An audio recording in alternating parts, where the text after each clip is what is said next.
What's up, everybody, and welcome to this week's edition of Davinci Cases.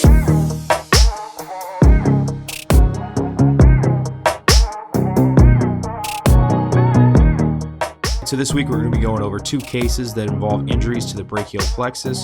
So we'll be going over their presentation and then using the relevant anatomy to help localize the lesion. So we're going to go through a series of cases here. They have a kind of board style or anatomy exam style question to go with it. We're not going to answer the question right away. We're going to first kind of dive into the anatomy and the concepts and what you should really be picking up from these question stems. Then we'll use the anatomy to kind of work through the answer choices and then come back and definitively answer the question. So let's start us out here. So we got a college student. He's having a good time on his roof when he suddenly slips and falls off. So he grabs a tree branch on his way down. He's trying to stop his fall, but eventually he loses grip of that tree branch and he falls all the way down to the ground. In the ER, he presents with a total hand claw, which you can see here, and weak wrist flexion. And this is very common on these, either an anatomy exam or a board question. They'll give you a picture of some kind of presentation like this. On exam, the movement of his shoulder is completely normal. So really, with any of these, not only you certainly want to look at the deficits, the motor and the sensory deficits, but also normal movements can tell you a lot as well, and you'll see why in a little bit here. So they're asking which of the following neurological structures are injured. So they're already jumping to telling you that it's a neurological injury, which is likely given that he's a young guy. The nature of this is a pretty serious trauma, falling off a roof, grabbing a tree branch and hanging from that and then eventually falling. And then he presents with this very disfigured hand as a result that he normally didn't have. So let's talk through the anatomy. So let's look at this total claw hand deficit. So you guys should be good at this by now. We just went through that whole lecture on the different claws of the hand. So let's look at this MCP joint. Is it flexed or extended? So here's your MCPs right here. So what do you guys think? Is it extended or flexed? That's right, it's extended. So it's extended out like this. You can see where they're extended. PIP joint, so that's these guys right here. So you want to look at the PIP joint. Are these flexed or extended? These are flexed. DIP joint, so the distal. So are these flexed or extended? And you want to be thinking about that because any of these claw hands, it's what each of these joints are doing is what can really tell you what muscles are out, and then you can figure out which nerves. So the DIP joint is flexed as well. And so if you look at this model here, this is very similar position to what we have here. So you have your MCP joint here, PIP joint here, and then your DIP joint here. What you're looking for is a muscle that can flex here and then help extend out here, because they're not able to extend because they have their fingers flexed like this, and then they're not able to flex the MCP joint because their fingers are extended out like this at that joint. And so what's responsible for all three of those motions in one muscle is the lumbricals, or a group of muscles, the lumbrical muscles, and they flex the MCP joint and they extend the PIP. So what's their innervation? Just to review, first and second. So here's your first and second right here. These guys are the median nerve, and then you have your fourth and your third here, and these guys are the ulnar nerve. So what's interesting here is if you remember when those, median claw or ulnar claw, it doesn't look like it's either one of those because you have all four fingers are affected. So it's likely. So what's that leading us towards is that it's likely that both of these nerves are involved in this injury. So the patient also presented with weak wrist flexion. So we want to think about which nerves are responsible for innervating muscles that flex the wrist. Now, which muscles flex the wrist? It'd be the flexor compartment of the forearm, right?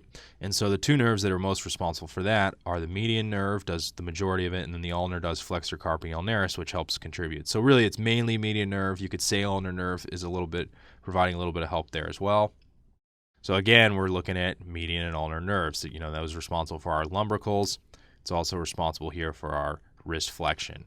So we're starting to see a picture here that as we're moving up the upper extremity, we're moving from distal to more proximal on the presentation. We're seeing that it's a continuing theme that median and ulnar nerve are involved.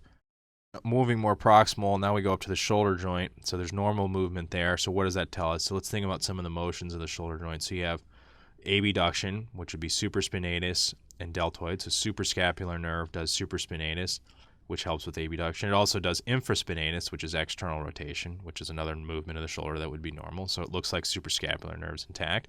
Axillary nerves does deltoid, which does abduction up to 90 degrees. So it looks like the axillary nerve is intact, so this region in here and here.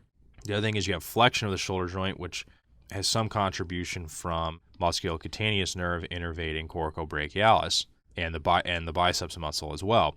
So it's likely that these three nerves are intact. So the normal movement of the shoulder, it says suprascapular, musculocutaneous, and axillary nerve are most likely intact.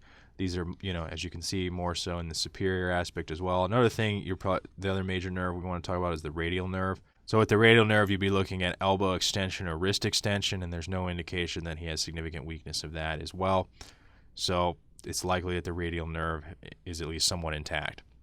So let's summarize here all the findings. So the summary here, we have this claw hand.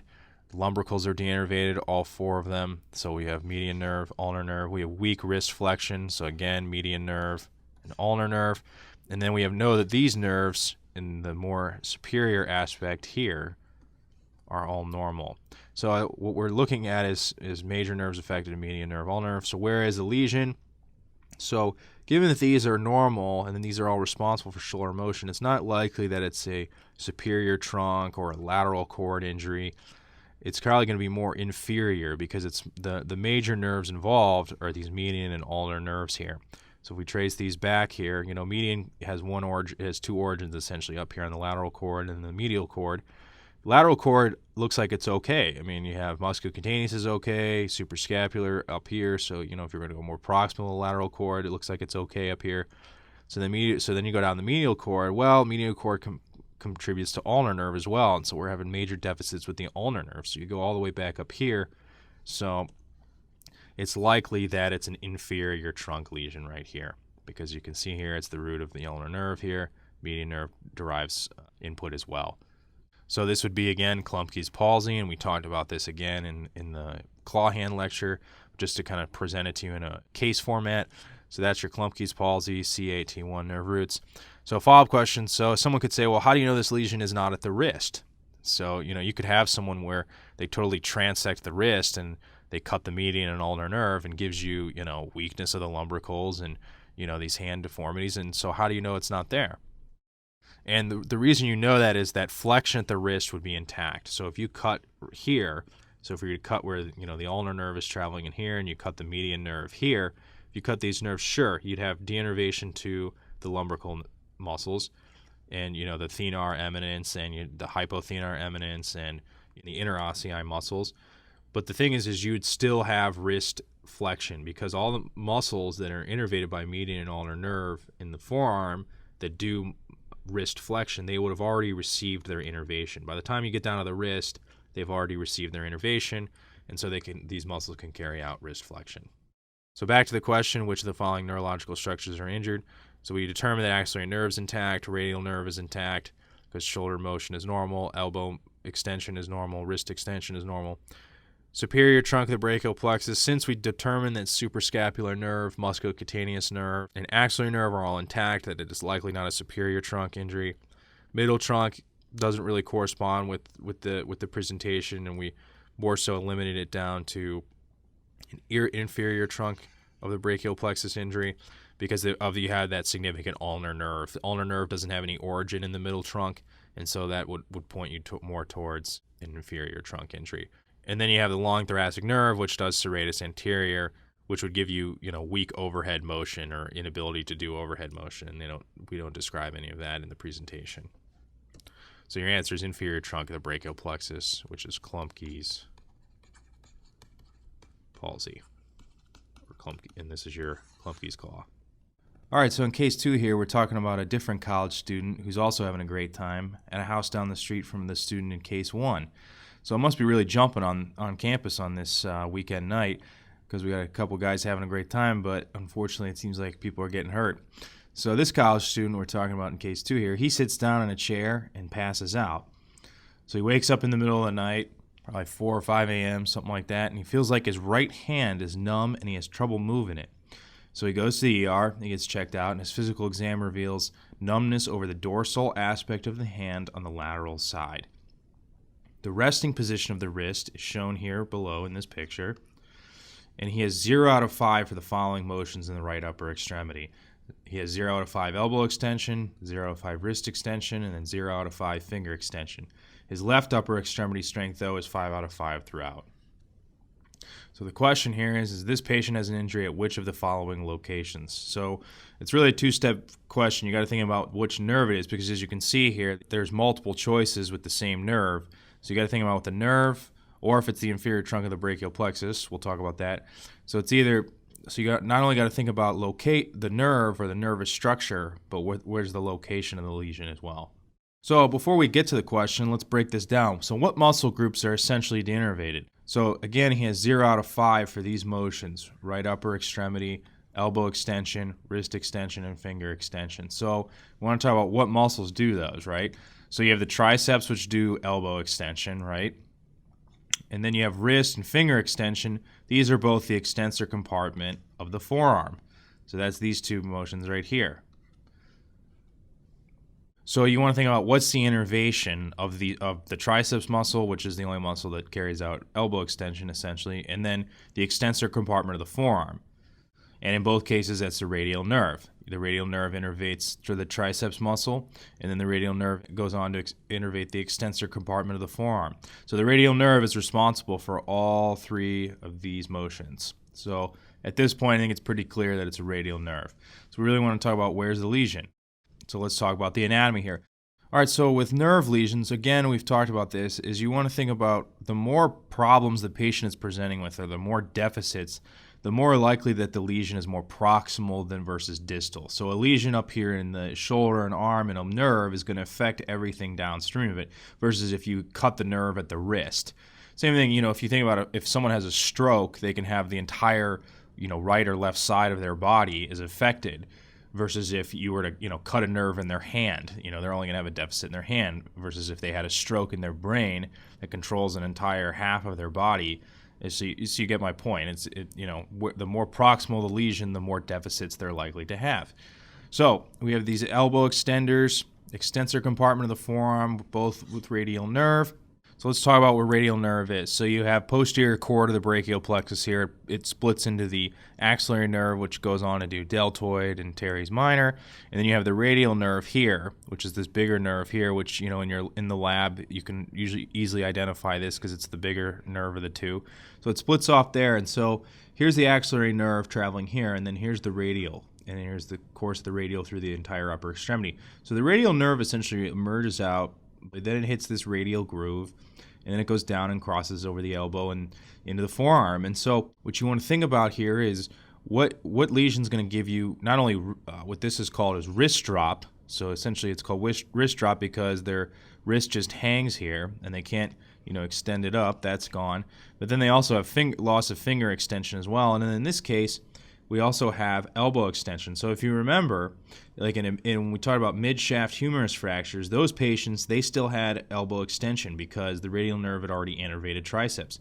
So the lesion is at least proximal to the level of the mid-shaft humerus. And so it's going to probably be up in this region. So based on that this patient probably has what's called Saturday night palsy. Now there's 3 different ways to describe this, and it's the same nerve injury in all 3 of these. But it's just different causes of the same injury. So the other cause is honeymooner palsy.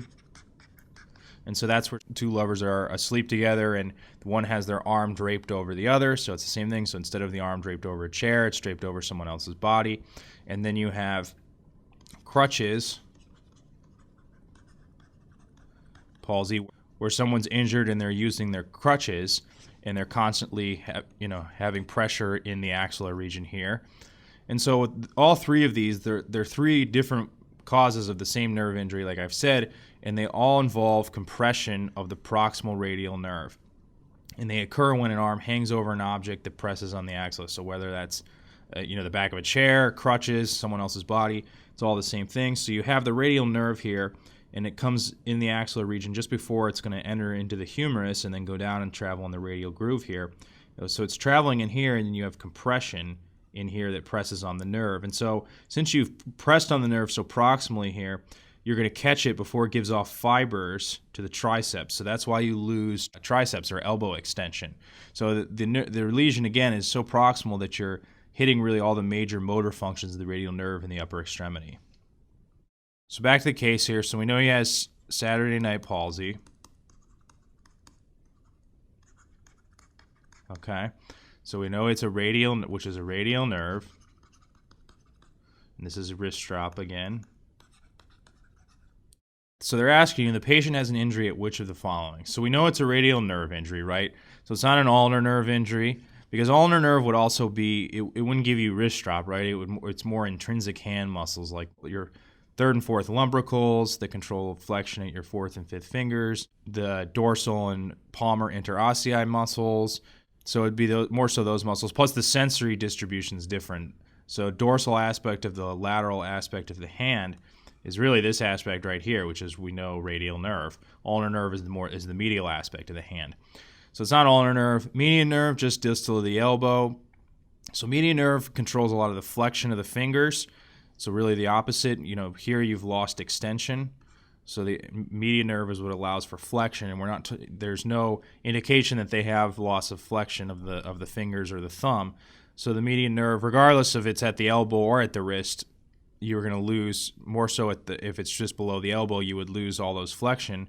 Median nerve at the wrist, you would probably lose more so thumb flexion, which this patient, we haven't mentioned that it has any of those deficits. Plus the nerve, the sensory distribution is different as well. It's going to be on the palmar aspect of the lateral side.